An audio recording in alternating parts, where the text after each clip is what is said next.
우리가 나눴던 대로요. 아합 왕 시대는 이스라엘 역사상 가장 암울하고 악한 시대였습니다. 바알 신앙이 극에 달했고요. 왕부터 백성들까지 그 시대 정신이 뭐였습니까? 하나님 살아계셔? 하나님의 말씀이 지금도 유효해? 그렇게 하나님의 말씀을 경시하는 그 시대. 그래서 그게 문화가 되었고 시대 정신이 되었다라는 거죠. 이처럼 여러분, 악이 가득하고요. 어둠의 시대가 계속되면 사람들은 종종 하나님이 침묵하고 계시는 거 아닌가, 그렇게 하나님을 향해 원망의 소리가 나옵니다. 여러분, 그렇게 시대 정신이고 악이 가득하다 그래도 그 속에서도 하나님을 붙잡고 또 신앙 때문에 신음하고 아파하는 하나님의 백성들이 있었겠죠. 그들이 기도하지 않았겠습니까? 하나님, 이렇게 악이 번성해져 가고 있는데 하나님 뭐 하고 계세요? 하나님 백성들이 이 속에서 고통받고 있는데 하나님은 왜 아무 일도 하지 않으십니까? 그러나 사랑하는 성도 여러분, 우리 눈에 안 보인다고 해서 하나님이 아무 일도 안 하고 계신 것이 아닙니다. 하나님은 가만히 계신 게 아닙니다. 다만 하나님 뭐 하고 계세요? 상황을 보시면서 자신이 움직일 때를 가늠하고 계실 뿐이에요. 왜냐하면 하나님께는요, 언제나 하나님의 때가 있습니다. 하나님의 타이밍이 있다는 거예요. 여러분, 노아의 때에 세상의 죄가 관영하고 사람들의 죄악이 세상에 가득 찼을 때 그 마음에 생각하고 계획하는 것이 악할 때 하나님은 보고 계셨습니다. 하나님 보고 계셨다고 해요. 이집트에서, 애굽에서 이스라엘 백성들이 바로 왕에게 고난을 당할 때 하나님은 듣고 계셨다고 했습니다. 그리고 기다리셨어요. 기다리면서 뭐 하고 계셨어요, 여러분? 하나님은 뭐 하고 계셨습니까? 아무 일도 안 하고 손 놓고 계신 것이 아니라 하나님은 그 하나님의 일을 수행할 사람을 준비하고 계셨던 거죠. 왜요? 하나님은 언제나 사람을 통해서 일하시기 때문입니다. 400년의 그 이스라엘 고통 가운데 하나님은 모세를 준비하고 계셨죠. 그리고 그 때가 되었을 때 하나님은 이스라엘에게 하나님의 사람 모세를 보내셨습니다.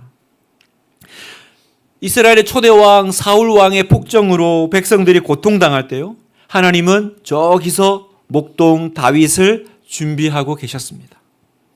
예수님은요, 이스라엘이 망하고 아무런 소망이 없을 때 400년이 흐른 뒤에야 예수님은 이 땅에 오셨습니다. 성도 여러분, 하나님은 지금도 아무것도 안 하고 계신 것이 아니에요. 하나님의 사람을 준비하고 계신다는 거예요. 이스라엘이 가장 이렇게 암울하고 어두운 상황에 놓여 있을 때요, 하나님은 침묵을 깨고 전격적으로 이제 한 사람을 준비하셨다가 그 사람을 보내셨습니다. 그 사람이 누굽니까? 우리가 읽은 바로 이 엘리야라는 거예요. 이 무소불위의 이 악한 아합 왕 앞에 나타나 엘리야는 하나님의 말씀을 선포합니다. 그래서 여러분, 17장을 보면 엘리야가 그냥 갑자기 등장해요. 갑자기. 이 갑작스러운 하나님의 출현 앞에, 그리고 이렇게 담대하게 권위 있게 하나님 말씀을 전하는 한 사람을 보고 사람들은 놀랐을 겁니다. 도대체 이 사람은 뭐냐? 이 사람은 어디서 왔냐? 이 막강한 아합 왕에게 이 대항하는 맞서는 이 사람은 누굴까? 그 생각했을 거예요. 뭔가 대단한 사람이겠지? 뭔가 특별함이 있겠지? 아니, 천하의 아합 왕을 두려워하지 않고 그 앞에 가서 심판의 메시지를 전하니까 아마 상당한 뒷배경에 있는 사람이 아닐까라고 추측했는지도 몰라요. 그러면 여러분, 이 엘리야는 어떤 사람이었을까요? 자, 오늘 1절 우리가 읽었는데 다시 한번 제가 읽겠습니다. 길르앗에 우거하는 자 중에 디셉 사람 엘리야가 아합에게 말하되, 내가 섬기는 이스라엘의 하나님 여호와께서 살아 계심을 두고 맹세하노니 내 말이 없으면 수년 동안 비도 이슬도 있지 아니하리라니라. 자, 여기 보면 엘리야에 대한 설명이 나오는데 길르앗에 우거하는 자 중에 디셉 사람 엘리야 이렇게 나와요. 여러분, 이 엘리야의 소개 방식이 우리가 일반적으로 알고 있는 성경의 방식하고는 조금 달라요. 여러분, 성경에서 사람을 소개할 때는 항상 그 어떤 그 루틴이 있습니다. 패턴이 있어요. 그게 뭐냐면 출신, 가문, 지파, 부모에 대한 정보를 같이 항상 제공을 합니다. 왜냐하면 이스라엘에서는요, 그가 누구 아들인지 이게 굉장히 중요해요. 어느 지파 사람이냐, 어느 지역 사람이냐, 그걸 밝힘으로써 이 사람이 얼마나 신뢰할 만한 사람인지를 보여주는 거거든요. 그래서 여러분, 오늘 우리가 이 아합도요, 보면 아합이 왕으로 등극할 때 꼭 그렇게 소개를 합니다. 누구나 다 아는 아합이지만 16장 29절에 보면 유다의 아사왕 제38년에 오므리의 아들 아합이라고 해요. 오므리의 아들. 아버지를 소개하는 거죠. 오므리의 아들 아합이 이스라엘 왕이 되고, 오므리의 아들 아합이 이렇게, 오므리의 아들, 이게 그 일반적인 이스라엘에서 사람을 소개하는 방식인 거예요. 여러분, 엘리야의 후계자가 엘리사죠. 엘리사도 성경을 보면요, 아벨 무홀라 사밧의 아들 엘리사 이렇게 소개합니다. 예레미야 선지자는요, 베냐민 땅 아나돗의 제사장들 중 힐기야의 아들 예레미야 이렇게 소개해요. 다윗은 누구 아들이죠?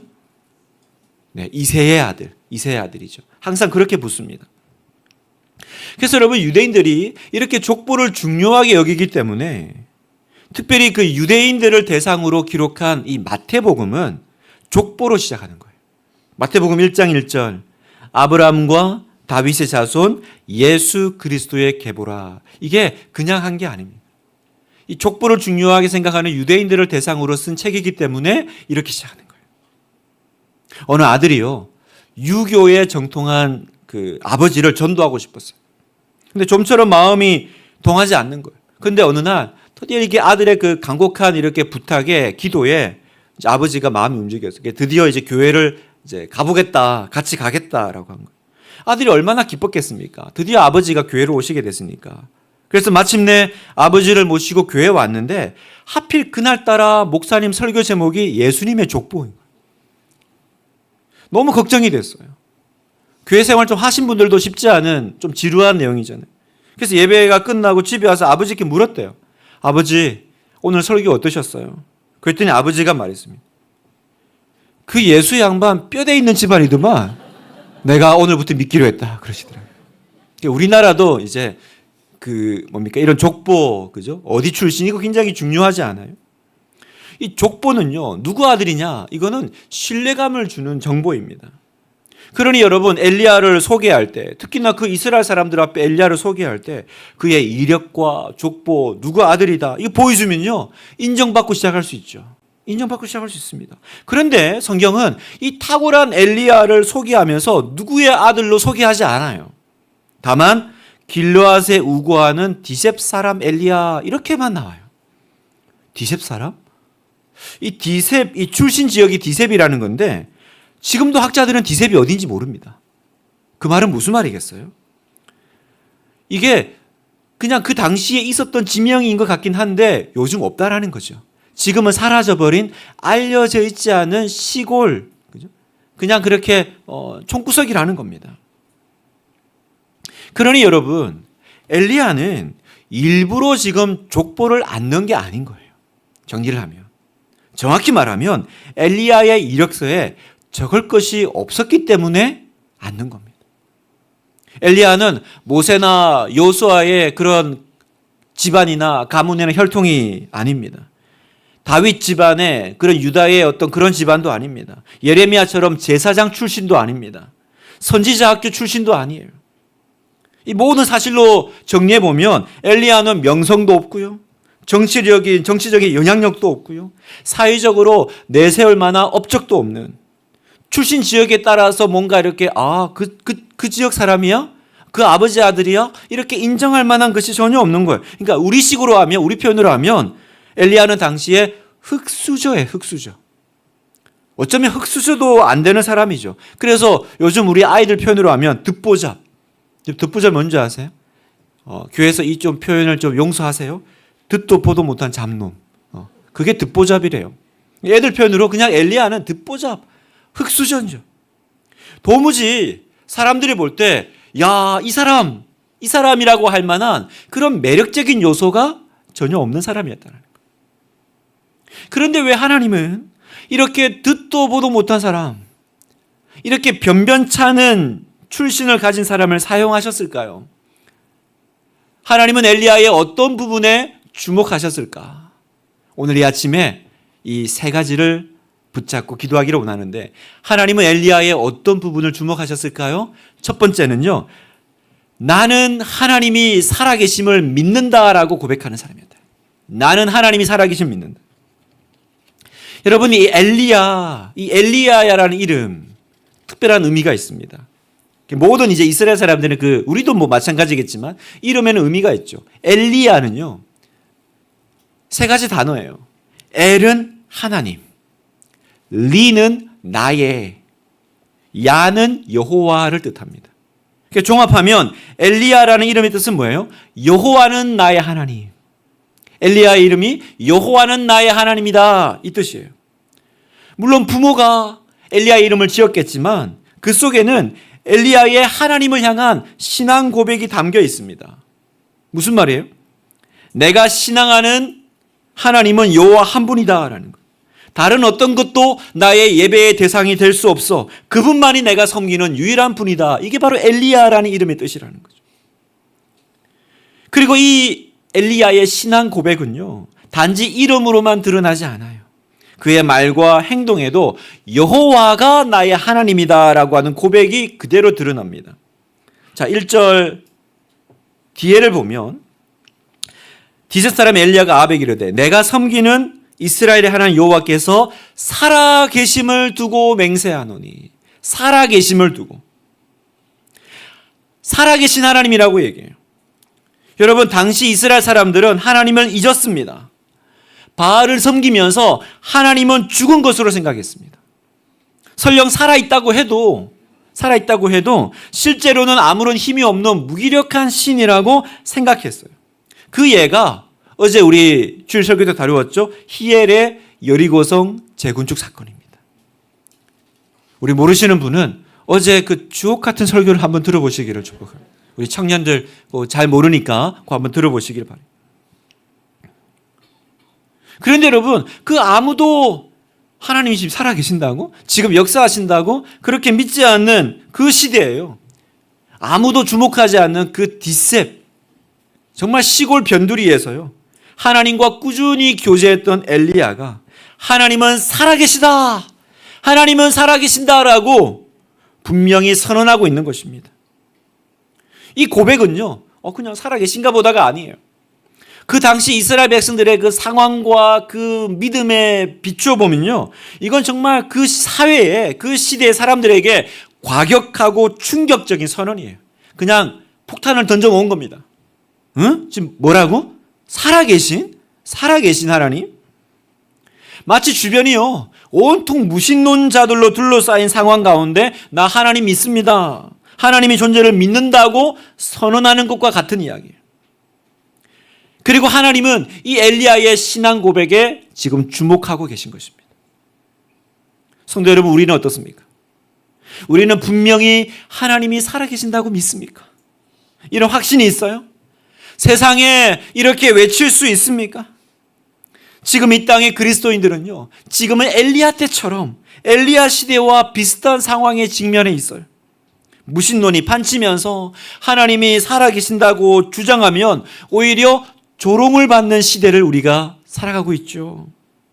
그래서 우리가 하나님 살아계심을 말하기가 굉장히 꺼려집니다.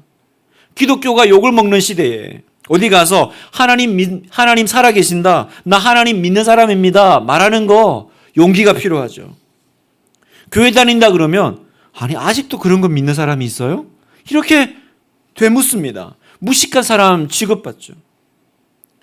요즘 학교에서도요, 교회 다니는 사람 손 들어봐 그러면 진짜 이렇게 손만 든대요. 손만. 누가 볼까봐 손 들어봐 했으니까 손만 이렇게 살짝 드는 거예요. 식당에서 여러분 식사하실 때 식사기도 하세요? 부끄러워서 누가 볼까봐 못하죠? 그래서 어떻게 해요? 숟가락으로 이렇게 떠놓으면서 그냥 하나님 감사합니다. 이렇게 그냥 누가 봐도 그냥 아무런 거 없는 것처럼. 그래서 저는 식당 가면 일부러 용기를 내가지고 대놓고 식사기도를 합니다. 식사기도를 합니다. 자, 딱 들어오면 그냥 자 이러면서 그냥 손 모으고 누가 보라고 일부러 그런 용기가 필요하더라고요. 여러분 이런 시대에 우리가 엘리야처럼 하나님이 살아 계신다, 하나님의 살아 계심을 확신하고 고백할 수 있을까? 우리 가족들에게, 자녀들에게, 믿지 않는 부모와 형제와 친구들에게 말할 수 있느냐? 간증할 수 있느냐? 엘리야는 그걸 했다라는 거예요. 나는 하나님의 살아계심을 믿는다라는 거예요. 두 번째, 나는 하나님을 섬기는 사람이다라는 거예요. 나는 하나님을 섬기는 사람. 그 시대에 엘리야는 분명히 선포합니다. 내가 섬기는 이스라엘의 하나님. 그냥 하나님이라고 말하지 않고 내가 섬기는 하나님이래요. 나는 하나님을 섬긴다. 하나님은 나의 주인이시고 나는 그분의 종이니 하나님이 하라고 하시는 것을 하고 하나님이 원하는 삶을 살겠다. 자신의 그 정체성과 삶의 목표에 대한 분명한 고백이죠. 여러분, 이 고백이 진실하다는 것이 그 엘리야의 말뿐만이 아니라 그의 일에서 드러납니다. 엘리야는 말로만 하나님 살아계신다 이렇게 고백하지 않아요? 자, 1절 하반절에 보면 내가 섬기는 이스라엘의 하나님 여호와께서 살아계심을 두고 맹세하노니 내 말이 없으면 수년 동안 비도 이슬도 있지 아니하리라. 지금 여러분, 엘리야가 아합 왕 앞에서 엄청난 말을 내뱉고 있는 거예요. 쏟아내고 있습니다. 앞으로 3년 동안 비가 내리지 않을 거다. 왜 하필 비일까요? 왜 갑자기 심판을 얘기하면서 비일까? 그 당시에 그 이스라엘 백성들이 섬겼던 그 바알이 주관하는 것이 바로 비와 그 농업이거든요. 바알은 번영의 신이자 농사가 잘 되게 하는 신입니다. 따라서 농사에 필요한 비를 주관하는 신이기도 했어요. 따라서 비가 내리지 않을 것이다 라는 선언은 뭐냐면 번영을 주는 신으로 추앙받던 바알을 향한 정면 도전인 거예요. 그냥 비 여러 가지 중에 뭐 할까 비가 아니라 비를 얘기했다라는 건 지금 바알에게 도전한다라는 것입니다. 바알에게 도전한다. 여러분, 고대 왕정 시대예요. 왕은 절대적인 존재입니다. 왕은 마음만 먹으면 누구라도 죽일 수 있는 절대 권력자입니다. 그리고 지금 이 아합 시대는요, 여호와의 선지자들을 대학살하던 때예요. 열왕기상 18장 4절에 보면 이세벨이 여호와의 선지자들을 멸할 때에라고 했습니다. 그런 시대에 하나님이 주신 사명을 수행하기 위해서 아합 왕 앞에 나아가서 하나님의 이름으로 심판의 메시지를 전한다? 여러분, 이거 절대로 쉬운 일이 아닙니다. 절대로 쉬운 일이 아니에요. 여러분, 또 이건요, 이 땅에 비가 내리지 않을 거다 그러면요, 사실은 이 아합 왕만 상대하는 게 아니에요. 비가 내리지 않으면 누가 고통당해요? 모든 백성이 고통을 당하는 것입니다. 이번에 강릉에 비 오랫동안 안 나왔을 때 그 시장님이 대답 한번 잘못했다가 얼마나 욕을 먹었습니까? 따라서 여러분, 이런 어떤 전 나라의 전 국민에게 이 강한 심판의 메시지를 전해야 되는 이 엘리야의 부담감을 한번 생각해 보십시오. 아마 전 국민의 비난을 감수해야 될 겁니다. 그죠? 이렇게 부담스러운 일 누가 하고 싶겠어요? 그냥 이런 것보다 기왕 내가 하나님이라는 좀 즐겁고 또 백성들의 기호도 맞추고 좀 듣기 좋은 행복하게 해주고 행복해지는 그런 말, 그런 거 들려주고 싶지 않았겠습니까? 바알도 섬기지만 하나님도 좀 잊지 말아주세요. 뭐 이 정도 하면 딱 뭐 서로 이렇게 기분 좋게 끝낼 수 있는 이 정도 타협하면 되지 않아요? 그런데 엘리야는 두말하지 않습니다. 하나님의 명령에 순종합니다. 여러분, 지금 이 행동은요, 자기가 하고 싶어서 하는 행동이 아닙니다. 하나님이 아합 왕에게 가라고 해서 간 거고요. 이 말을 전해라라고 해서 전하는 것입니다. 오직 하나님이 하라고 하셨기 때문에 위험을 무릅쓰고 지금 여기 이 막강한 힘을 가진 왕 앞에서, 그리고 어떤 왕이에요? 여호와의 선지자를 다 잡아 죽이는 이 악독한 왕 앞에서 심판의 메시지를 전하고 있는 거예요. 바로 이것이 엘리야가 하나님을 섬기는 사람임을 확정해 주고 있는 것입니다. 우리 하나교회 성도 여러분, 하나님의 일은요, 지금도 어떤 외적인 조건과 상관없이 하나님을 향한 이 분명한 신앙 고백과 그리고 순종하는 믿음이 있는 사람에 의해서 이루어짐을 믿습니다. 아멘? 여러분, 아멘이세요? 하나님은 어떤 상황이든지 그 상황과 그 배경이 아니라 하나님을 향한 이 분명한 신앙 고백이 있는가, 그리고 이 순종하는 믿음이 있는 이 사람을 통해서 하나님은 지금도 일하고 역사하고 계십니다. 나는 하나님이 살아계심을 믿는다. 나는 하나님을 섬기는 사람이다. 바알이 아니라 하나님이 다스리셔. 하나님이 다스리셔. 이렇게 하나님을 대변할 수 있는 그 한 사람을 하나님은 지금 찾고 계십니다. 바로 그런 이유로 하나님은 엘리야를 사용하고 계신 거예요. 마지막 세 번째, 하나님은 엘리야의 어떤 부분에 주목하고 계세요? 나는 말씀에 목숨을 건다라는 거예요. 나는 말씀에 목숨을 건다. 그렇다면 여러분, 엘리야는 어떻게 이렇게 용기를 낼 수 있었을까요? 그 담대함의 출처가 뭐였을까? 바로 하나님의 말씀이었다라는 것입니다. 엘리야의 용기는요, 변치 않는 말씀에 기꺼이 자기의 목숨을 걸었기 때문입니다. 내 말이 없으면 그랬거든요. 내 말이 자기 말이겠어요? 지금 하나님으로부터 그 말씀을 들었고 그의 입은 엘리야 자신의 말이 아니라 하나님의 말씀을 전하고 있는 거죠.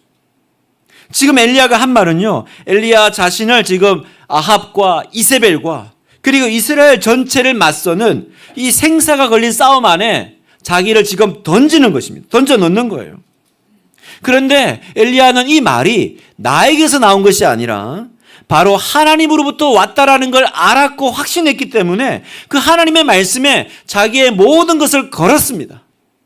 그렇지 않고서는 이 악독한 왕 앞에서 전 국민의 비난을 받을 그 자리에 나아가서 이런 심판의 메시지를 도저히 전할 용기, 마음 없었을 거예요. 아마 물어보진 않았지만 엘리야, 당신 인생의 좌우명이 뭡니까? 라고 했을 때 그는 분명히 사무엘상 2장 30절을 얘기했을 거예요. 나를 존중히 여기는 자를 내가 존중히 여기고 나를 멸시하는 자를 내가 경멸하리라. 나는 이 사실을 믿는다. 하나님을 존중히 여기는 자를 하나님은 존중히 여겨주실 거야. 엘리야는 살아계신 그 말씀을 받았고 그 말씀 뒤에 살아계신 하나님을 신뢰했습니다. 그는 하나님의 입에서 나오는 그 말씀을 자기의 무기로 삼았어요. 하나님의 말씀은 곧 엘리야의 말이 되었습니다. 여러분, 신앙 고백을요, 말로 하는 사람은 많습니다. 그렇죠? 말로 하는 건 어렵지가 않아요. 그러나 우리는 말이 아니라 실제로 하나님을 섬겨야 합니다. 나는 하나님이 기뻐하시는 일을 하고 하나님이 원하시는 그 삶을 살고 있나요? 하나님이 원하시는 것이 무엇인지 오늘도 말씀 묵상을 하고 설교를 듣고 깨닫기만 하는 것이 아니라 때로는 그 말씀대로 살면 내가 위협을 받고 손해를 보고요. 그런 일이 있더라도 내가 주저하지 않고 이성적으로 판단하고 내가 알아본 다음에 순종하는 것이 아니라 그 말씀에 내 모든 것을 걸 수 있나요? 성도 여러분, 오늘 우리를 지배하면서 우리의 삶을 좌지우지하는 세력은 무엇입니까?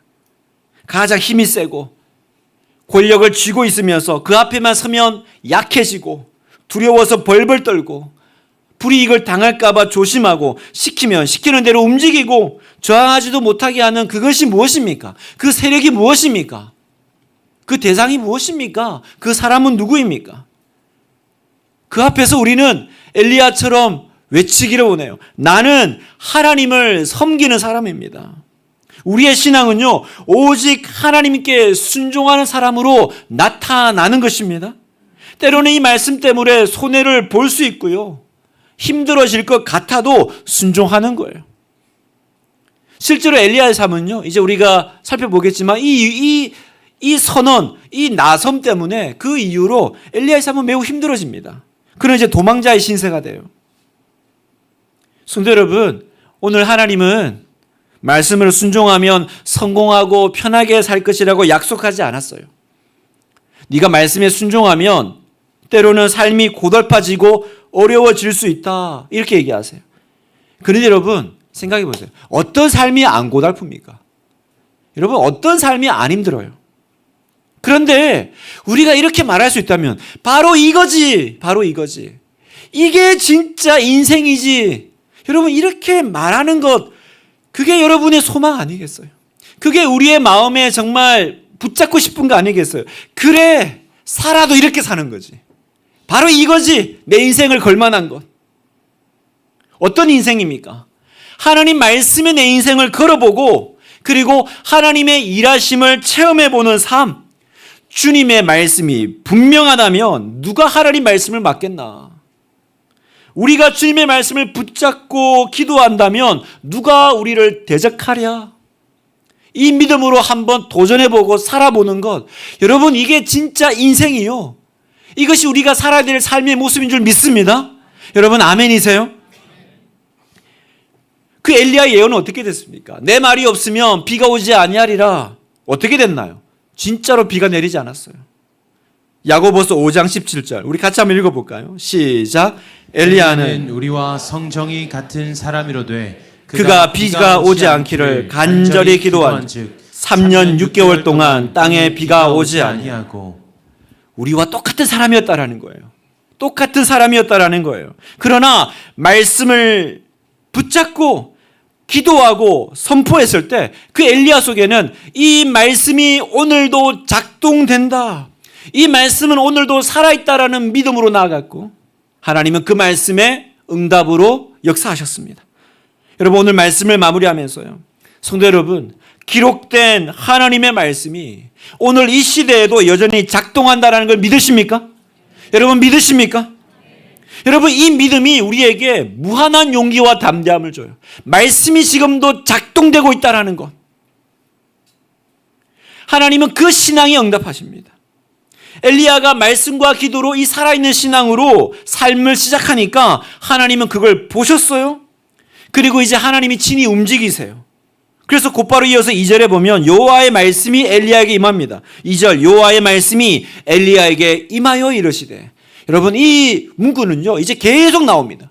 여호와의 말씀이 엘리야에게 임하여 이르시되, 여호와의 말씀이 엘리야에게 임하여 이르시되. 무슨 말이에요?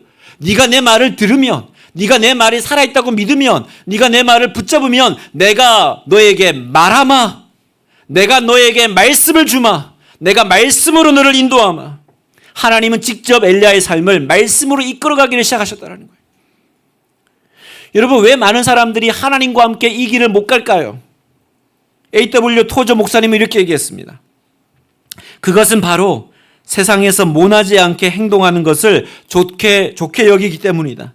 그래서 성도들조차 말씀보다 모양새를 좋게 하는 기술을 배운다. 말씀에 따른 신앙생활보다 침착하고 예의 바르고 균형 잡히고 점잖고 원만한 생활 방식을 익힌다. 이 시대는 모나지 않는 것을 칭찬하는 사회이다. 그래서 둥글둥글하게 사는 것을 익힌다. 좋은 게 좋은 것이라는 것을 익힌다. 그래서 그들은 특히 신앙적인 면에서 극단적인 사람이라는 평을 듣는 것을 좋아하지 않는다. 그래서 못 간다라는 거예요. 무슨 말이에요? 과거에 성경에서 하나님이 쓰셨던 사람들은요 모두가 하나님 말씀 앞에서 극단적인 사람들이었다라는 겁니다. 레디컬한 사람들이었다라는 거예요. 그래서 이 둥근 생활에 익숙한 사람은 절대로 엘리야처럼 못 간다라는 거죠. 오늘 이 아침에 우리가 여러분과 함께 이 특세 첫날을 열면서 우리가 세상에 외칠 수 있기를 바라요. 엘리야, 나의 이름은 엘리야, 나의 하나님은 여호와뿐이시다. 나는 하나님을 섬기는 사람이다. 엘리야가 엘리야 했죠? 여러분, 엘리야가 엘리야 했습니다. 나는 엘리야, 나의 이름은 엘리야, 나의 하나님은 여호와뿐이시다. 그 엘리야 되시기를 주님의 이름으로 축복합니다. 여러분이 세상에 나가서 엘리야 하시기를. 엘리야가 엘리야 했다. 하나님의 백성이 하나님 백성 했다. 그 놀라운 역사가 시작되는 첫날 되시기를 주님의 이름으로 축복합니다.